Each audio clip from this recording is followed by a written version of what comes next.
Ojibwe, Odawa, and Potawatomi Nation, who have inhabited this land from time immemorial. We recognize that these lands are the territories of the Chippewas of Saugeen and the Chippewas of Nawash, collectively known as the Saugeen Ojibwe Nation, the keepers of this land. Georgian Bluffs is located on lands encompassed by treaties 45.5, 67, 72, 82, and 93. We reflect on our role as treaty people and the need to live in respect and peace and show respect to the First Peoples who inhabit these lands and waters.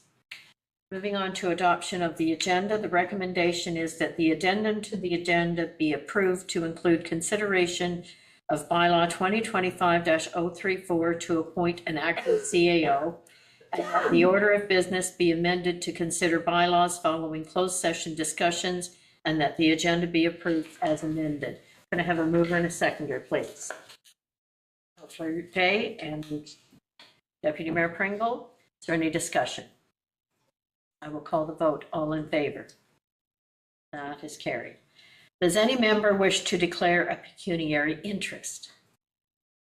Seeing none, you may declare at any time if one should arise throughout the meeting.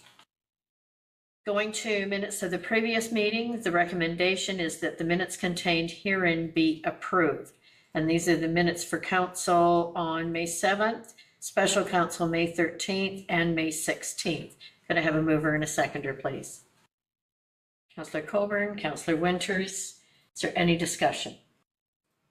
Seeing none, I will call the vote. All in favor? That is carried. For announcements, I have a couple to start with. First off, this is Public Works Week, and as we celebrate Public Works Week, I want to take this opportunity to extend our sincere thanks to the dedicated individuals who keep Georgian Bluffs running smoothly, our outstanding operations and facilities teams. This past winter was especially harsh, and yet through heavy snowfalls and ice storms, our roads crew was out in the early morning hours, ensuring our roads were safe and passable. Your dedication in those tough conditions was remarkable, and your commitment continues year-round. Whether it's repairing roadways, grading gravel roads, or tackling ditching and drainage work, your efforts ensure our infrastructure remains safe, reliable, and resilient in every season. I also want to take a moment to recognize the essential work of our facilities staff. With arena usage higher than ever, your efforts to maintain our arenas, parks, and public spaces support vital recreation opportunities and enhance quality of life across the township. Thanks to you, residents of all ages enjoy safe, welcoming places to gather, play, and stay active. And to our partners at Aqua, thank you for your continued stewardship of our municipal water systems. Your role in providing clean, reliable water service to our communities is both vital and deeply appreciated. On behalf of Council and the residents of Georgian Bluffs, thank you all for your hard work, professionalism, and unwavering service. You are the foundation of our township, and we are proud to recognize and celebrate you during Public Works Week and every day. And moving on, the next item is about the Owen Sound attack at the Shallow Lake Arena. So we're thrilled to share some exciting news that highlights both the strength of our community facilities and the growing recognition of Georgian Bluffs as a hub for recreation and sport. As many of you know, the Bayshore Community Center in Owen Sound is undergoing significant renovations this summer. While these improvements are set to wrap up in time for the next ice season, the Owen Sound Attack have chosen to temporarily relocate their preseason camp and team selection process. I'm delighted to announce that the Attack have selected our very own Shallow Lake Arena as their home ice during this important preseason window. In late August and running through early September, the arena will be in full use by the Attack team. From early morning practices to evening training sessions, the Attack will be using our ice, dressing rooms, and meeting spaces as they prepare for the 2025 OHL season. This is not only great news for Georgian Bluffs, but also a fantastic opportunity for our residents.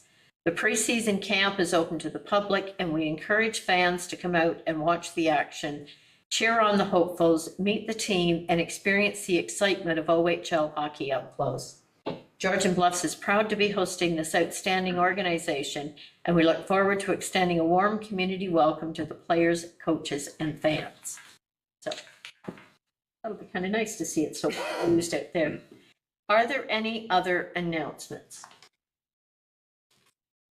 The only other one I would bring forward would be Saturday, May 31st with our gardening session that's going to be happening here and the raising of the pride flag on that same day. So there's information on social media about that if anyone wants more information about it. Okay. Public hearings, we have none. Public participation, we have no delegations this evening, but just for people's information, any person who wishes to appear before council regarding an item on the agenda must register with the clerk's office. To register, you can complete the online delegation form at www.georgianbluffs.ca/delegations or call the clerk's office at 519-376-2729, extension 603, or register in council chambers with the clerk prior to the meeting start time of 5 p.m. Moving on to the consent agenda. Does any member wish to pull items from the consent agenda? Councillor Day. 9.1.3. Anyone? Councillor Coburn. 9.1.1.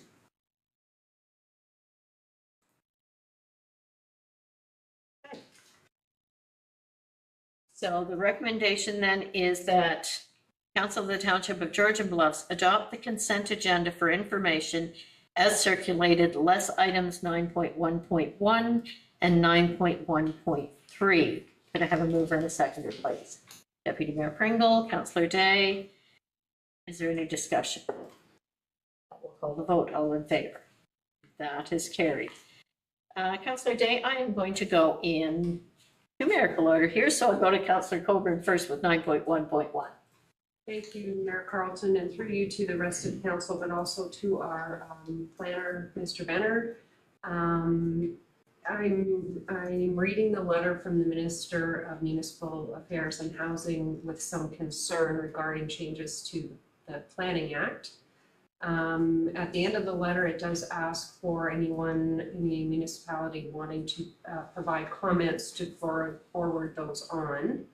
The ones that jump out at me are on page 3 under the Planning Act. And one of them says that they intend to remove the need for certain minor variances. And then the second one says that it will give the Minister of Municipal Affairs and Housing the authority. No, that's not the one I meant. One above it. Provide authority for regulations to limit municipal complete application studies.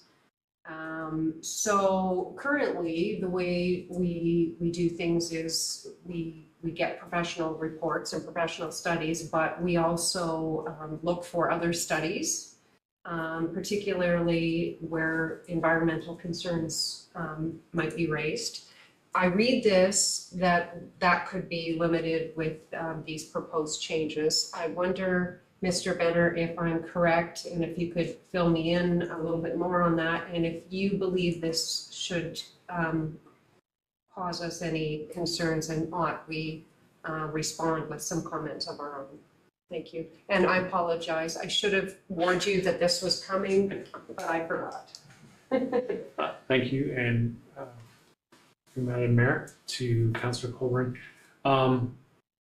This new legislation does cause some concern for certainly the local area planners. In fact, we are meeting, all the local area planners and the county planners are meeting on Friday afternoon to discuss the ramifications of this bill, Bill 17. And it, you're correct in your reading that it does. When you dive into the details of what this bill actually says, it does remove the need for certain types of minor variances, which is concerning. And it also does provide some limitations on the types of studies that planners can typically ask for when reviewing an application to see if it is complete. By way of a background, very briefly, when we get applications in, sometimes those applications are on lands that may be impacted or may have an impact on natural heritage features other sorts of natural hazards, for instance. So we might ask for a slope stability study or a cut study, those sort of things. And this bill seems to sound like and sorry, to back up a bit, we asked for those studies as part of the complete application package coming to the municipality and to planning department and to council. This bill seems to limit the need for that at the complete application stage in an effort to speed up the application process. I will certainly have more information on after our meeting on Friday afternoon, and I do know that the county is working on a response back to the province, and once I have that, I can provide that information to council as well. That's helpful. I'm just trying to remind myself of the deadline for comments. June 26. Okay, so we have some time then. Thank you. That's it. Councillor Day. First, thank you for bringing that previous one forward. I appreciate your eye there. Second, I would like to speak to the Grey Stubble Conservation Foundation's request for a waiver for the tent that they would like to put up for the annual memorial tree ceremony at the Grey Stubble Conservation property. They have missed the deadline to have staff waive the fee without coming through council, but I would speak on their behalf saying they are a very committed group of volunteers who've been doing this kind of work since the 90s, and this might be the last ceremony that they hold. So if there is a way that we could waive the fee and continue to raise funds for Grey Stubble and not dig into their reserves, then that would be beneficial. Did you want to put a motion on the floor to that effect?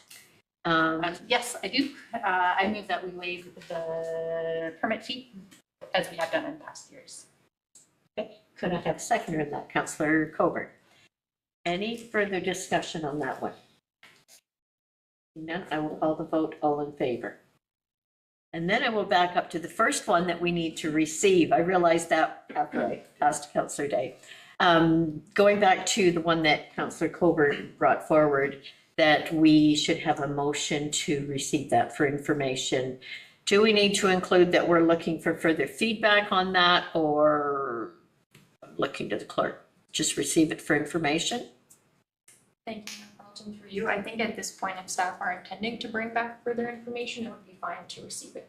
Okay, so if I could have a mover and a seconder to receive that, Deputy Mayor Pringle, Councillor Coburn, all in favor?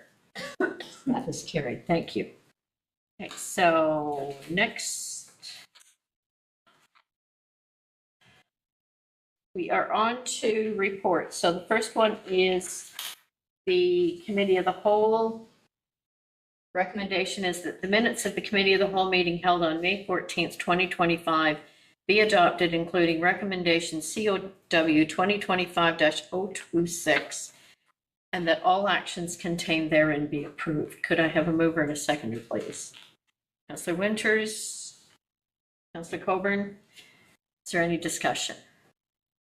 Seeing none, I will call the vote, all in favor. That is carried.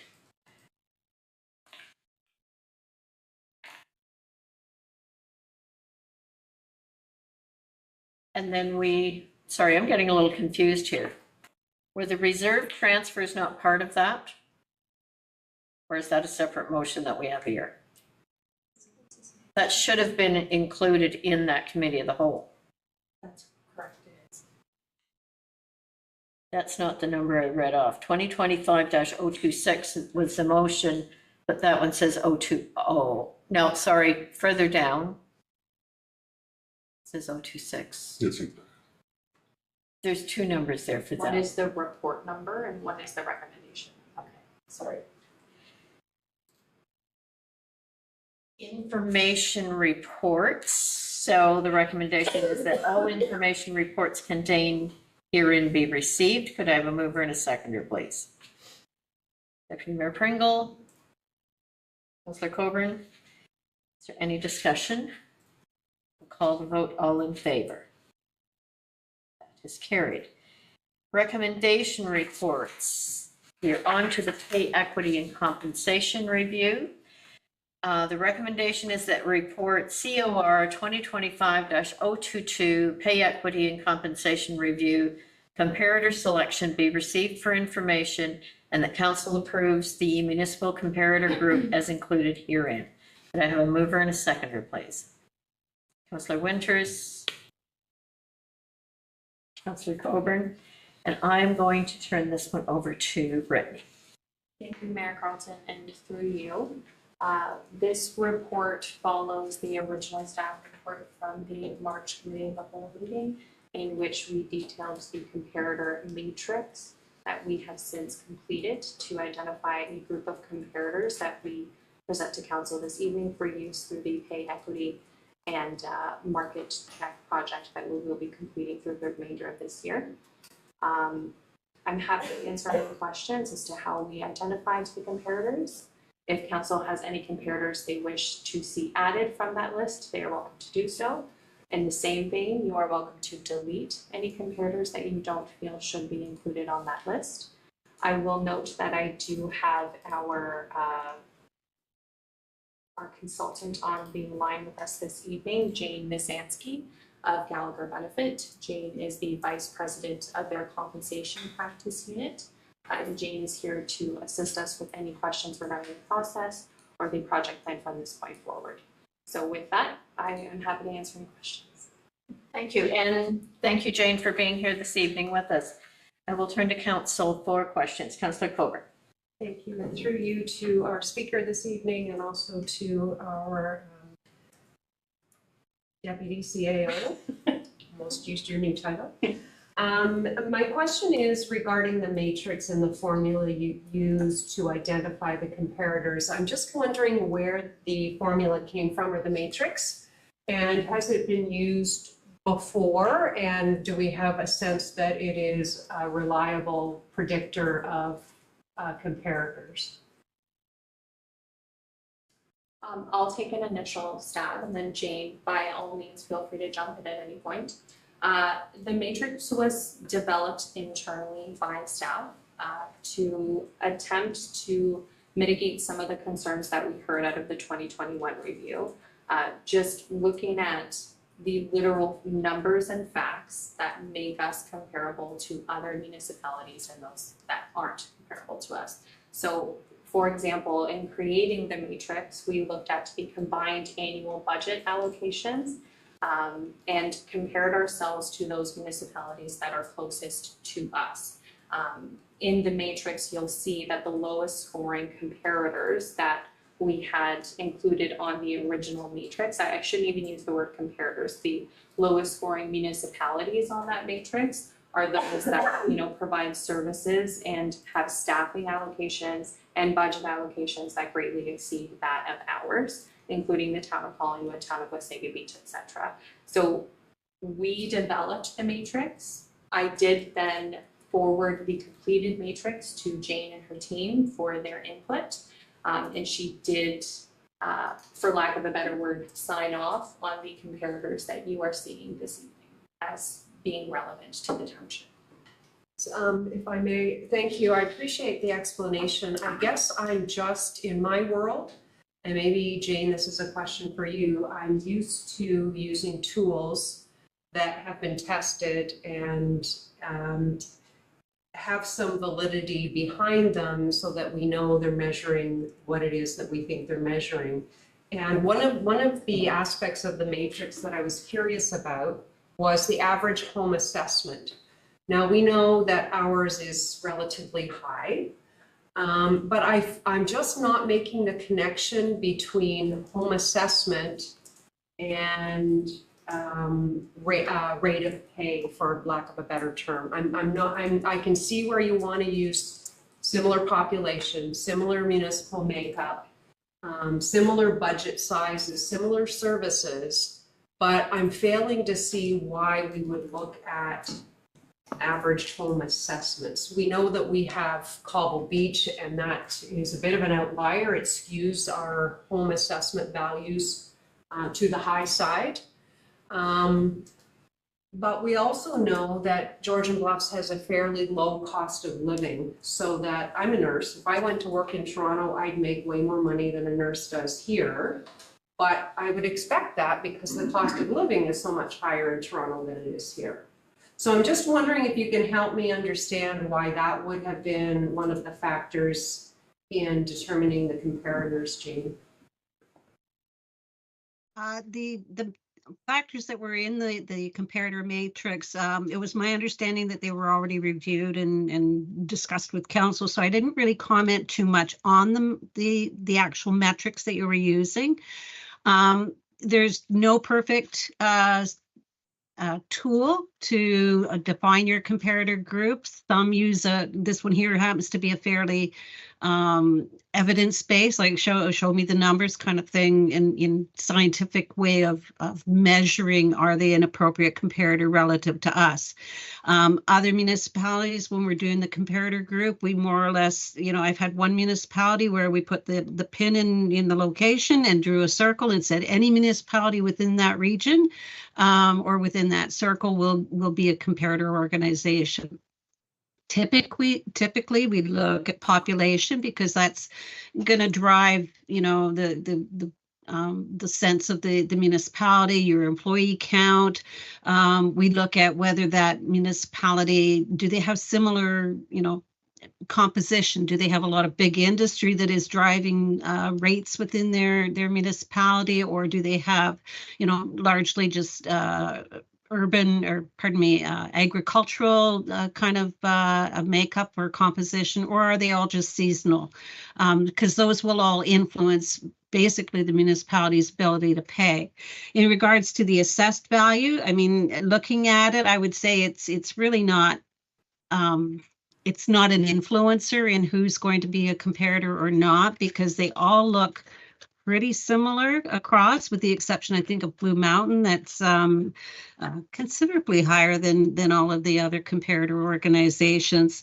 So I would say it's just an indicator of the municipality's ability to pay, kind of what are they attracting, what are the salaries needed. I mean, we actually did a review for the town of Blue Mountains, and one of the council comments was, we have employees that can't live in our municipality, so we need to pay our employees better so that they can live within our own municipality. And that assessed value of 500 and some odd thousand is kind of the little bugbear in that particular location. So I wouldn't really, with all due respect, get too concerned about the assessed value being one of the metrics within that analysis. Typically, it's, the budget, because it's ability to pay, it's geographic location, similar services, because when you go out to the municipalities, you want to make sure that you're collecting enough job matches to match your organization as well. And then, I think I said population. So the other ones are kind of extras to help filter out or help filter in the municipalities that seem reasonable. And I think that in the end, that's what we're looking for, is using this method, this analysis. Is it producing a list of municipalities that we can kind of look at it and go, yeah, that makes sense, that they would be included in our comparator group. So it produced a list of 12. It seemed reasonable. I think in previous reviews, you had many more comparators, which is not something I would recommend. I think 10 to 12 comparators is a sufficient group. Thank you. I can live with the comparator group, though I would note that Warden Updegrove 2 terms ago chose 25 comparators. Where I can't go is accepting the list with the city of Owen Sound on it. I don't see, other than geographical proximity, they're twice as big as we are population based, they're urban, we're largely rural. So with that one exception, I think I'm okay with the list. I will look to the Deputy Mayor Pringle. Yeah, thanks, Mark. Yeah, no, kind of backing on Council Coburn a little bit here too. I thought it was actually a really well done report for us to look at. The very valid point on, on the comparator of the household piece of it there. I certainly understand that piece. I did like the fact that we had the 21 to pick from, and we did get down to 10 or 12. My question is, does 10 or 12 make it cloudier, or do we actually just need like 8 to make a better judgment? I just, to thin out like it's pretty clear in the top 12 there, which would be the top 8 or which ones we look at. And that would probably eliminate your own sound. I'm the same way too. I don't think we need to compare ourselves to own sound. But I did like to see the NLRCs, the Brockens, the municipalities around us that are a lot like us. So I really appreciated that. And overall, I'm really happy with what I've seen. Thank you. Councillor Day. I have asked about this before, and it's about our classification as a small urban. And we talked about how we were told that our classification via AMO as small urban is not something that's very consequential. So it was a box that someone ticked at some point in time, and there was no good justification available at the time we talked about it, about why we're considered small urban. I can apply much of your thinking about the average home assessment to the category via AMO. It does make me revisit our classification as small urban when I compare us to Meaford. I remember sitting at a table, I think with the person from Peterborough who was small urban, because that's what they chose. So I don't, if we don't think it's consequential, I'm not sure we should be using it as part of our assessment for people. Really? I don't feel strongly enough that anything needs to be changed. I just feel like next time when we're picking AMO classifications, if that ever comes up again, it might be worth considering what we classify ourselves as and why. And if I may, through your chair, Mayor Carlton, the original intent of including that classification was an attempt to, within a small category or within a small box, try and define the scope of services that one municipality provides over another. So while I can agree with you, the classification that's applied to Meaford is an outlier and they should likely be smaller than the same as us.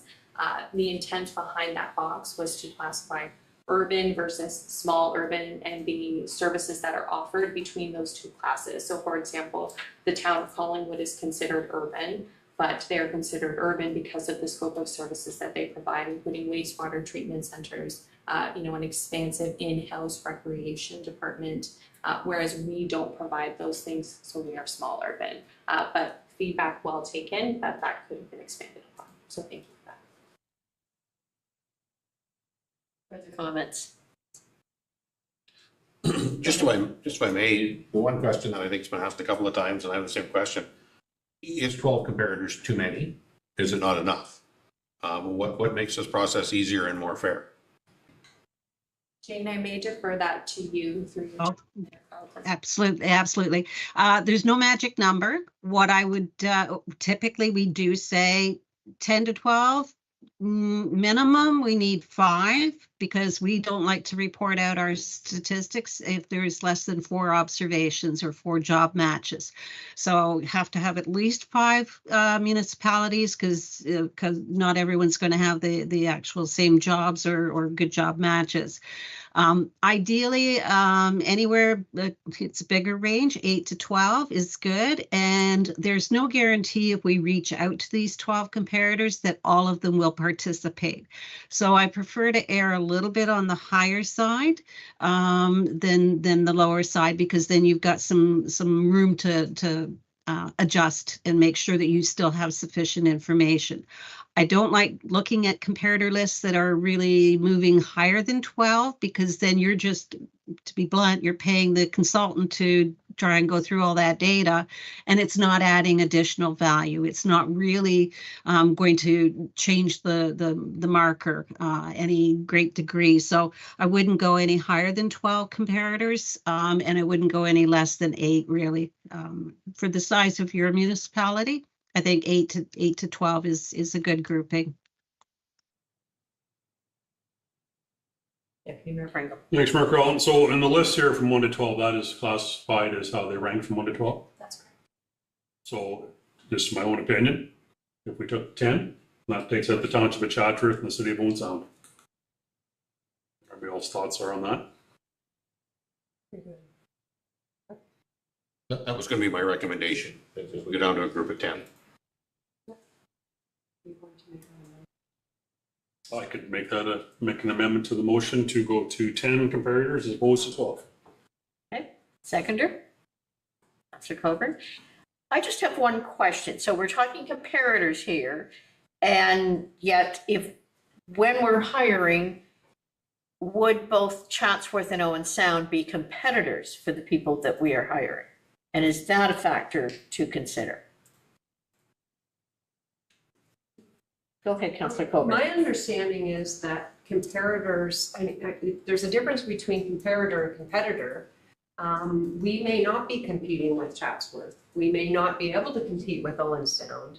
But for me, a comparator is someone with similar jobs and job responsibilities and roles. And I think of it less as who's our competitor. We can't compete with Collingwood. We can't compete with TBM. So I look at it more as what do our staff do and how do we compare those roles with neighboring municipalities? I don't know if that's fair. I have nothing to add. It's Jane May. Oh, Jane, do you have something? I'll just make one comment that typically when we do a kickoff call with our new client or our new project, I would ask the question, who are you losing your staff to? Who's poaching your employees? Because those are the ones that you're going to try and make sure, especially if they're within the vicinity where an employee doesn't have to actually relocate. If they can continue to live in their own home right now where they are working for the township, and they can get the same job in another municipality that's paying higher, doing the same job, not having to relocate, then that's an actual competition for you. And you need to be cognizant of that information. And you don't want to become a training ground for employees as well, or for those other municipalities where they come in low, you train them, and then they move off once they've got a couple of years of experience under their belt, and they move off into higher paying municipalities. So I do think you have to, or I suggest that you take a look at who are you actually competing with. I understand eliminating Collingwood and Blue Mountain, even though they are theoretically, they're still commutable. They are your competition, but they are going to, if you include both of them, they're going to pull your rates up because they are paying higher than what you're paying. And then if you include both, then it's going to start to, kind of tip the balance up towards the higher payers. City of Owen Sound, my concern about eliminating that one is it's your backyard. We won't use all matches for the city because they do have a slightly different service orientation. So, but I think for some practical positions, you might need to include them. It might, if that's where you are losing your employees to, if they are truly a competitor. So comparators, yes, you want comparators that look like you as best as possible. But then you also have to be practical and consider who are you losing the staff to. Thank you for that, Councilor Coburn. Thank you. Through you, with all due respect, Jane, I appreciate that perspective. There are employers around here that we cannot compete with. We just can't afford to pay what the county pays. We likely can't afford to pay what Owen Sound pays.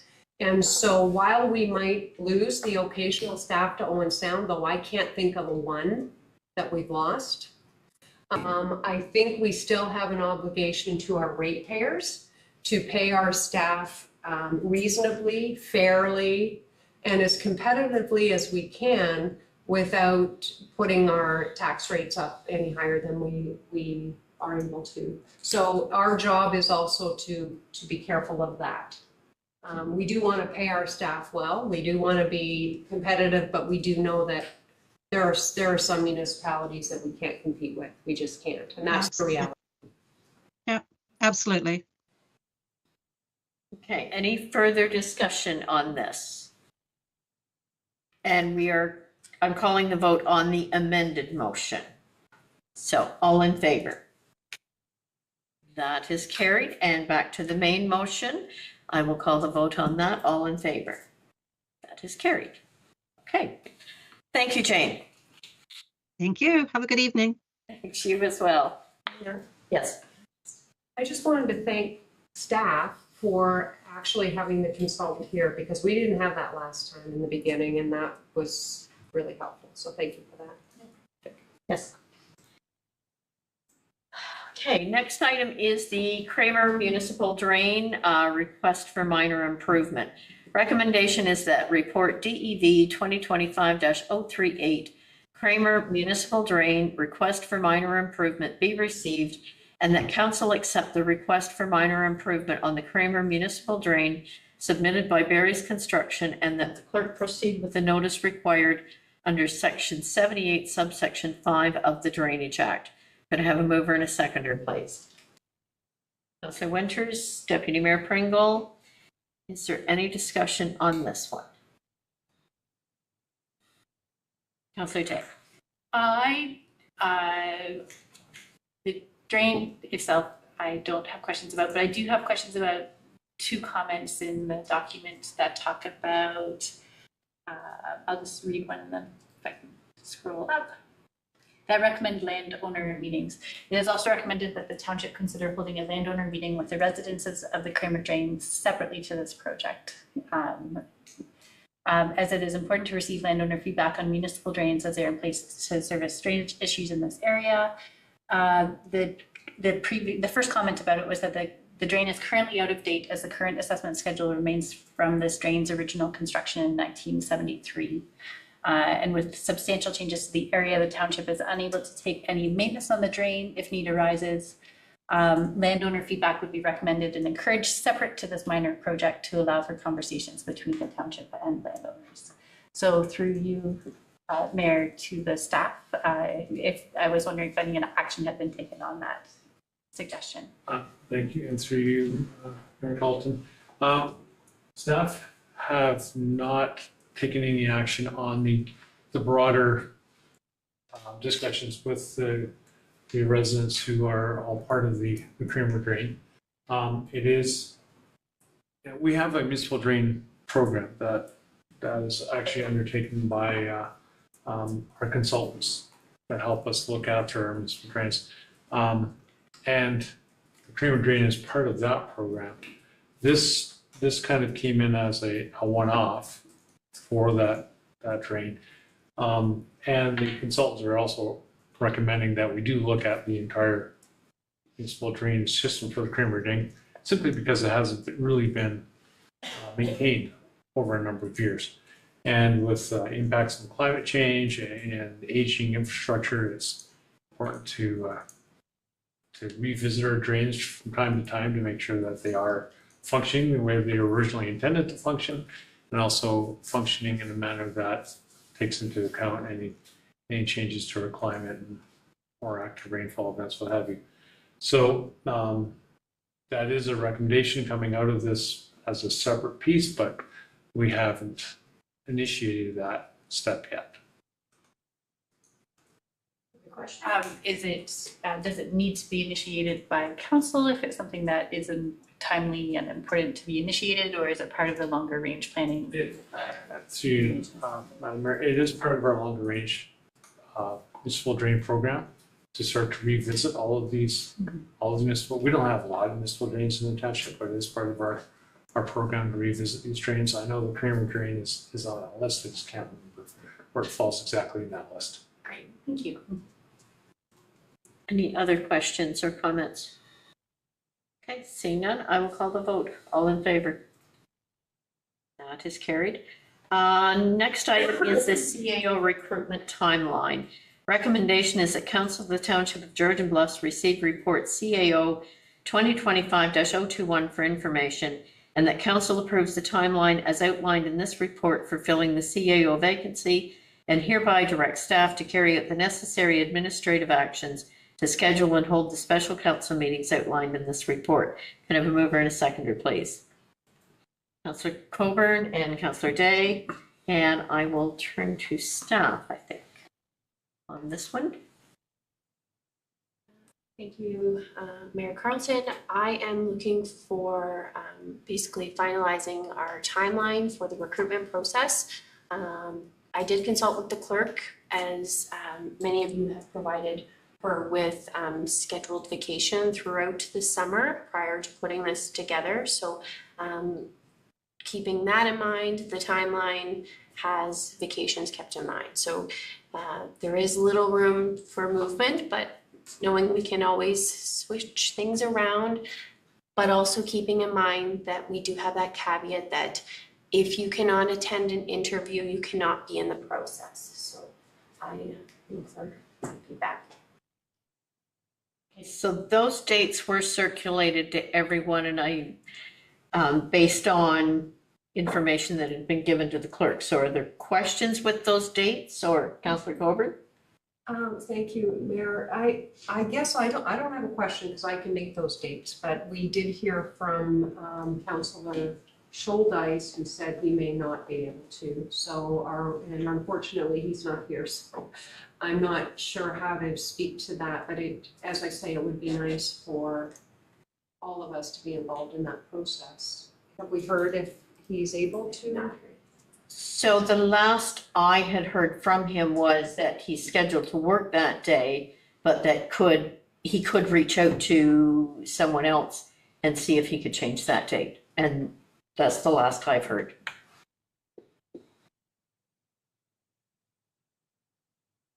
So my suggestion would be we try to stay with these dates. If that's working with everyone else here, I think we need to get the process moving forward. Sorry. Go ahead. No, it's, I would love nothing more than to have Councillor Scholdice here too, but right now we have the 5 of us that can make it, so hopefully he's got 2 months to be able to hopefully get something figured out to get somebody to replace him for the day, but yeah, I think we should move this forward and carry on. Any other comments? Seeing none, I will call the vote then. All in favor? That is carried. Okay, and we have no unfinished business, no new business. Are there any notices of motion or discussion to be brought forward? Seeing none, we will now go into closed session. So recommendation is that the Council of the Township of Georgian Bluffs move into closed session at 5:43 p.m. in the council chambers with Deputy CAO, Director of Corporate Services, and Manager of Legislative Services / clerk remaining in the room to discuss 16.1 personal matters about an identifiable individual, including municipal or local board employees, open meeting exemption B of Section 239, subsection 2 of the Municipal Act 2001, fence viewer applications, and 16.2 personal matters about an identifiable individual, including municipal or local board employees, open meeting exemption B of Section 239, subsection 2 of the Municipal Act 2001, council remuneration applications. Could I have a mover and a seconder, please? Deputy Mayor Pringle, Councillor Winters. I will call the vote. All in favor? That is carried. Now, I just read we're staying in council chambers. Are we going next door? Okay.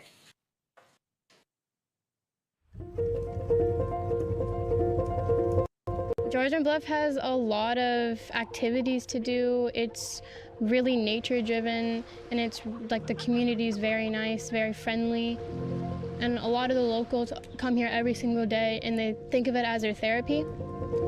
We're the Farouk family. We started Farm on the Lake, and the community, everybody around it, the support structure, the township has actually made us to who we are today. And now that we have this set up, this whole operation is well received by the community. People drive down from far, far away to do camping, glamping with us. A lot of people come from far away to see the goats, and they're really amazed. Sometimes we feed the babies in front of them.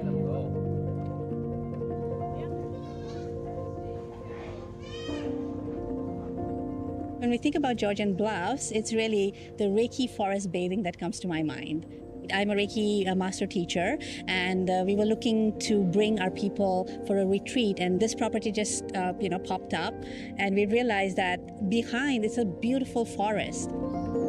Every time we are driving up, I feel so relaxed. The air is amazing. If you're an outdoor enthusiast, there's never-ending things to do. There's the hiking all over through the escarpment. There's the bay, the water, if you're into water sports or sailing. And Of course, pickleball is growing fast and it's all over the place right now. So there's lots to do.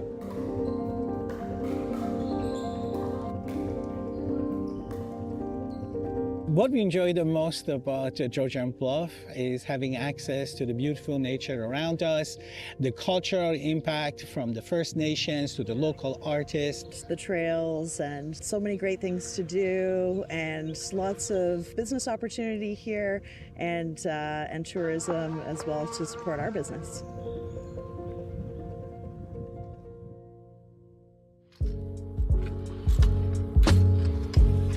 First off, what I love about the area is the scenery. It's absolutely beautiful. Like, it's right in the name of the municipality, the Bluffs. Another thing too that I noticed from living through here is all the small communities throughout Georgian Bluffs. They're very unique and they might be very small, but we're very big with heart. Everybody looks out for each other, takes care of each other, and just the way locals support locals. So the ability to have a local business and prosper is very apparent here in Georgian Bluffs. People are more genuine here. People are more sincere. They're kind. They know the word please and thank you. It's the way life used to be. It's more simpler. You feel like you're part of something. The Township of Georgian Bluffs as a municipality is proud to serve its residents, whether it be looking after infrastructure, looking after our roads, grading our gravel roads, looking after our parks, our trails, our community centres, our ice arena, or providing the services that residents rely on every single day when they come to our township offices. I'm proud to lead a team which is here serving the residents of Georgian Bluffs every single day.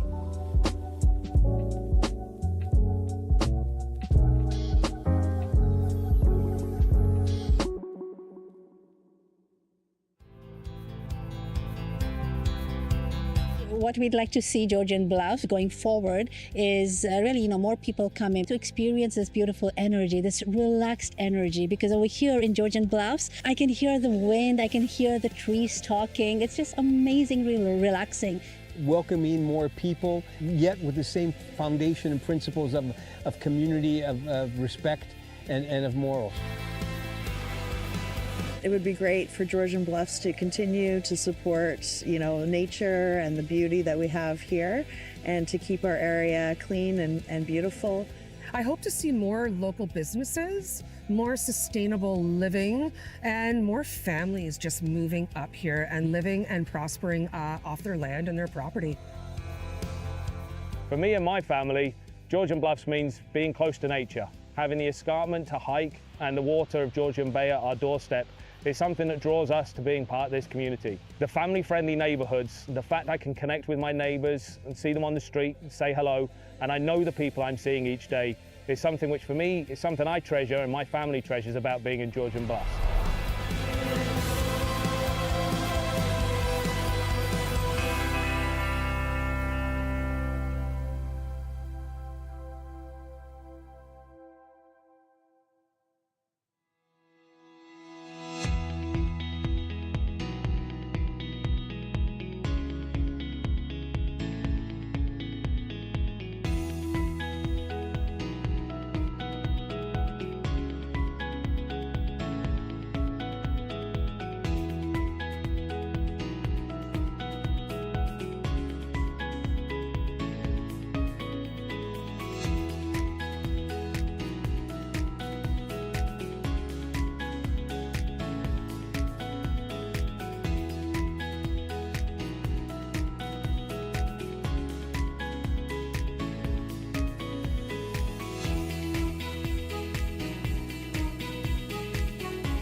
Okay, we are now back in open session.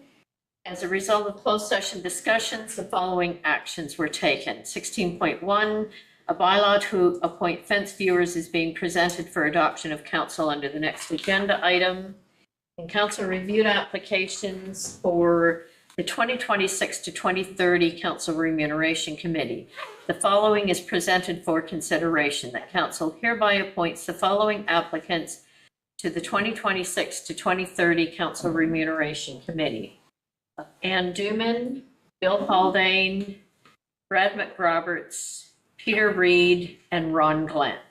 And that staff be directed to present a bylaw for enactment. Could I have a mover and a seconder, please? Councillor Coburn, Deputy Mayor Pringle. Is there any discussion? We'll call the vote. All in favor? That is carried. Moving on to zoning bylaws. The first one is to do with Cobble Beach Phase 3 zoning bylaw amendment. Recommendation is whereas council has given consideration to the written comments submitted by the agencies in the decision on proposed zoning bylaw amendment application Z02-34 for Georgian Villas Inc. for property legally described as Sarawak Concession 3, part lots 31 to 34, registered plan 16R9233, parts 14 and 16. And whereas council has considered oral submissions made at the public meeting, therefore be it resolved that council of the Township of Georgian Bluffs is satisfied that the proposed amendment is consistent with the Provincial Policy Statement 2020 and other governing regulations, and that bylaw 2025-031 be read a first, second, and third time, finally passed, signed by the mayor and clerk, sealed with the seal of the corporation, and engrossed in the bylaw book. Can I have a mover and a seconder, please? Councillor Winters, Councillor Coburn, for any discussion? Call the vote, all in favor? That is carried. Other bylaws, fence viewers. The recommendation is that bylaw 2025-032, being a bylaw to appoint fence viewers and establish rates of remuneration, mileage, and administration fees, be read a first, second, and third time, and finally passed, signed by the mayor and clerk, sealed with the seal of the corporation, and engrossed in the bylaw book. Could I have a mover and a seconder, please? Deputy Mayor Pringle, Councillor Coburn, is there any discussion? Seeing none, I will call the vote. All in favor? That is carried. And the bylaw to appoint an acting CAO. The recommendation is that bylaw 2025-034, being a bylaw to appoint an acting chief administrative officer, and repeal bylaw 2024-010, be read a first, second, and third time, and finally passed, signed by the mayor and clerk, sealed with the seal of the corporation, and engrossed in the bylaw book. Can I have a mover and a seconder, please? Councillor Winters, Deputy Mayor Pringle. Is there any discussion? I will call the vote. All in favor? That is carried. And confirming bylaw. Recommendation that bylaw number 2025-033, being a bylaw to confirm the proceedings of council on May 21st, 2025, be read a first, second, and third time, finally passed, signed by the mayor and clerk, sealed with the seal of the corporation, and engrossed in the bylaw book. Can I have a mover and a seconder, please? Councillor Coburn, Councillor Winters, all in favor? That is carried. And our next meeting is Committee of the Whole. We'll meet as regularly scheduled on June 4th, 2025 at 5 p.m. Recommendation is that the meeting be adjourned at 6:03 p.m. Could I have a mover and a seconder, please? Councillor Coburn, Deputy Mayor Pringle, all in favor? That is carried. Thank you.